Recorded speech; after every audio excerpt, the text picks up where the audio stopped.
So Krystal and Sagar interviewed a guy from the No Labels group. Now, for those of you who don't know, No Labels is basically the corporatist group, right? They're like right up there with the Blue Dog Democrats. They're right up there with the New Democrat Coalition, as they're called. These guys believe in a theory called triangulation. What that means is they say the Republicans are too far right, the Democrats are too far left. We're the reasonable middle ground people. We pick the best of both worlds, and we represent the moderate common sense middle. Now, of course, my issue with the No Labels group and with all these other so-called centrist groups is that they are centrist in between two deeply corrupt political parties, right? I think the Democrats are center-right. I think the Republicans are far-right. I think both parties take too much corporate money and are corrupt. And they say we're going to go right in the middle of those things that I just described. Well, then it's like you're being corrupt and half crazy because the Republicans are full crazy, right? So if you say I'm going to be in between like the Democrats and the insane Republicans, you're saying I'm half insane. Isn't that wonderful? So I don't like these guys. And they've been threatening a third party run recently. And they want to, I'm not kidding about this, guys. It sounds like a joke. It's not a joke. They want to run somebody like Joe Manchin. The dude is deeply unpopular, like astonishingly unpopular. In fact, he's probably, if he runs again, he's probably going to lose to Jim Justice in West Virginia. West Virginia is like the only place he could win. And right now, Jim Justice is way up on him in the polls. And he's just like, outside of West Virginia, oh my God. People are like, Manchin. So anyway, that's who these guys are. So they invite him on Breaking Points, and they interview him. And it is a phenomenal interview. So at one point, this guy keeps saying, like, we want to represent the common sense middle. We want to go where the voters are and do what they want us to do. And so Krystal asked the most logical question in the world, like, hey, man, if you want to represent where the voters are, well, here's a million polls that show the overwhelming majority of Americans want to raise taxes on the wealthy. And she, I think it was like 83% or whatever on that issue. I don't know if that was a wealth tax in particular or a higher marginal tax rate, but she shows a number of polls that are like, people want to raise taxes on the wealthy. If you want to represent the people, you have to do that. So why did you help Kyrsten Sinema try to keep the carried interest loophole to cut taxes on the rich? And they're like, terrible answer. So that was earlier in the interview. Go watch the whole thing, by the way. But now I want to show you, she continues to hold his feet to the fire. Let's listen, and then we'll break it down. Why can't we have that? Well, here's why. Because if you're in the Democratic Party today and you're for any kind of border security, you get accused by your base of wanting to put kids in cages. And if you're a Republican who's for anything other than deporting everybody, then, well, you're for amnesty. And that's why we can never get anything done on these issues. But Ryan, let me ask you though, because AOC is not president, and Ilhan Omar and Bernie Sanders, they're not president. Joe Biden is president, and he has maintained actually a lot of the Trump immigration policies. And by the way, Democrats have put forward legislation which does basically what you suggest. Pathway to citizenship, increased dollars for border security. So I'm just confused, frankly, why Joe Biden isn't your guy. Look, he's not my guy. I'm ideologically to the left of him. I think he's failed on any number of promises to the working class. But not only, put it on immigration as I laid out, he passed an infrastructure bill with bipartisan support. He passed the CHIPS Act with bipartisan support. He passed the Inflation Reduction Act. He got that through. He was able to do the PACT Act to help toxic burn victims from our men and women serving overseas. So he's like fetishizes bipartisanship. That's his whole thing. So do you see him, what is your specific grievance with him, number one? And number two, do you see him as equally sort of extreme in your language as Donald Trump is? No. So, and our co-chairs put out a statement to this effect. Dr. Ben Chavis, Joe Lieberman. Headline was, Donald Trump should never again be president. So we don't have any illusions about an equivalency between the two of them. But again, Krystal, I come back to this. If you look at where the public is at, why is President Biden's approval rating is under 30% among independents? It was over 60 when he was inaugurated. So obviously something has happened between then and now.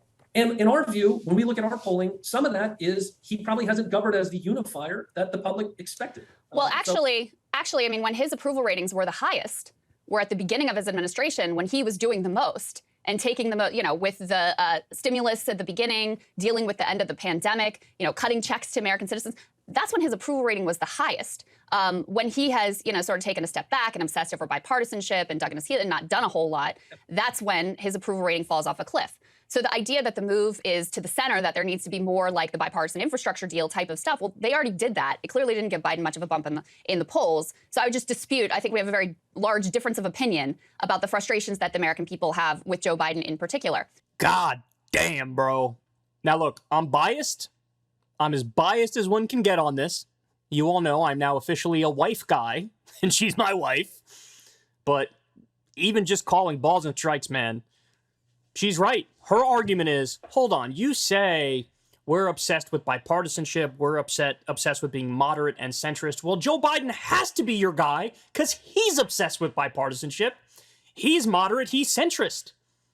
It's true. Now, look, I will freely admit, based on all the evidence and the agenda that Joe Biden has tried to implement, I think he's a much better president than he ever was a senator.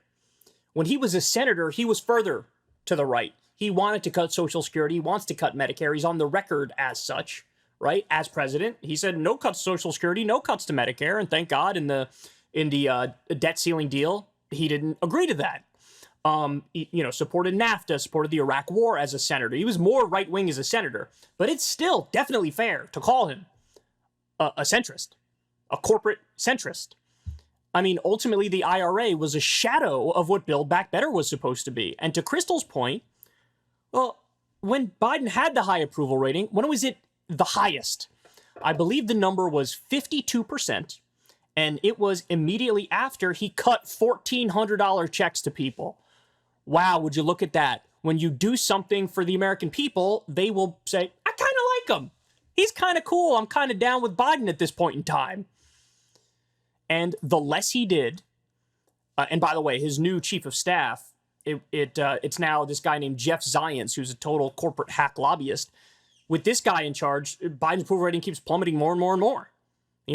His approval rating went up with young people when he did the student loan debt reduction. Now it looks like that student loan debt reduction is going to get slapped down. We don't know if he's going to find a way to fight back again, Biden, but if he doesn't, right now, his approval rating dropped below 30% with young people. It was like 60% when he did the student loan debt reduction. The more hands-on you are, the more you fight for people and help them out, the more they support you. It's why FDR got elected 4 times president. It's why Democrats under FDR had 80% of the House and 80% of the Senate, respectively, because they fought for the people, so the people voted for them. It's that simple. This guy is basically saying, I want Joe Biden to do less. I want him to compromise more with Republicans. But to Krystal's point, whenever he does that, whenever he fetishizes bipartisanship, you, by definition, are going to make the legislation worse because Republicans want things in D.C. that are bad, so you'll make it worse, and then you won't get rewarded by the public. Why would they reward you? They don't agree with the bipartisan legislation over the Democratic legislation. If you had gotten Build Back Better, he would be way more popular than he is right now. I mean, think about it, guys. You would have lowered all prescription drug prices, not just some. You would have lowered the Medicare eligibility age. That would have helped a tremendous number of people. That would have been phenomenal. We can go on and on with the provisions of Build Back Better that were positive for people. If he had gotten that done, he'd be way more popular. So look, to her point, Biden is a centrist. Biden is bipartisan. That's his whole thing. And for them to be like, well, we want a centrist and somebody who's bipartisan, it's like, my dude, you're giving the game away. Because really what you mean when you say that is, we want somebody more like Joe Manchin or Kyrsten Sinema. We want a Democrat who's not going to vote 20 or 30% of the time with Republicans or make compromises with them to water down legislation. We want somebody who's going to vote 50 or 60% of the time with Republicans. We want somebody who's half Donald Trump. We want somebody who's going to do, more corporate tax cuts, for example. We want somebody who's going to do more deregulation, for example. We want to serve the donors. And by the way, here, I got to play this next part for you because it's super important. The other piece, you've talked a lot about, the American people and what they support and what they're looking for and who politicians are responsive to. Your group reportedly has a lot of very large donors. A number of billionaires, including Harlan Crow, have been reported, and Steven Schwarzman have been reported as giving big money to your group. but you all won't disclose your donors so that people know what interest you might have at stake and what they might be signing up for if they do affiliate with your group. So will you commit to revealing your donors so that the American people can have transparency around what this third-party effort is about and who it is backed by? So first, Krystal, a lot of the donors that have been reported that support no labels, they don't. I mean, I really don't know where they're getting the names from, including okay. one of the ones. Well, Harlan, I mean, can you just confirm or deny, the two of them so that we can have some more information? Because again, this is all based on what people are able to report out, rather than it would clear up the record if you just made all the donors public. No, here's why we don't do that, and we never have. So we've been around for 13 years. We're not a political party. We're a C4 like AARP or League of Women Voters, and they don't support their donors either. Because the way this works today is a lot of the people that are attacking us, they sort of get behind the mantle of transparency and good government. They say, oh, just reveal all your donors. Of course, they don't reveal any of theirs. What they want to do is go through a donor list and just attack those people, all the people that support us on both sides, and then try to intimidate them to leave no labels. That's how the game works. We're not going to play it. If in the end we nominate a ticket, that ticket will have to disclose everything to the FEC just as any ticket would. So if you want to know what does no label stand for, I'd say look at two things. One, what we've done the last 13 years, and two, as I mentioned, in July, we'll be out with Common Sense. That's going to be our policy agenda. And I think you'll see in there a broadly appealing agenda that has nothing to do with pushing special interests, corporate interests. We do not take corporate money. So we feel very good about we do not take corporate money. Oh, you most definitely take billionaire money. You most definitely take billion. In fact, that's almost all who funds you. There's no regular Joes and Janes donating to no labels. How we handle our donors. All right, Ryan. Wow. By the way, look, when he says, like, we are, our whole policy agenda will be common sense. What does that mean? Common sense to me and common sense to my right-wing uncle are not the same thing. In fact, we take polar opposite positions, and both of us would claim, well, my position is common sense. Right? Now, I would argue I'm actually correct, and he's wrong, because my positions are right smack dab in the middle of mainstream American public opinion. So I think I'm much more in favor of common sense than he is. But everybody thinks their positions are common sense. What actually are you in favor of? Krystal, when she was prepping for this interview, did a whole bunch of research, went to the No Labels website, read everything she could from these people. She couldn't find a single policy proposal. It's sort of like Andrew Yang's goofy third-party type thing. So anyway, I think she did a phenomenal job. And man, they're so weaselly. They absolutely take corporate money. They absolutely take billionaire money. That's who they're there to represent. There's no ifs, ands, or buts about it. And the lack of transparency, they're not being attacked from other corporate groups for not releasing their donor list. They're being attacked by regular people who are like, we want to see who's funding you and who you're serving. And they're acting like that's not what's going on. It definitely is what's going on. Hey, y'all, do me a favor and like and subscribe. It helps out big time in the algorithm. Click the bell as well for notifications when videos drop. And watch that video on screen right now. You know you want to.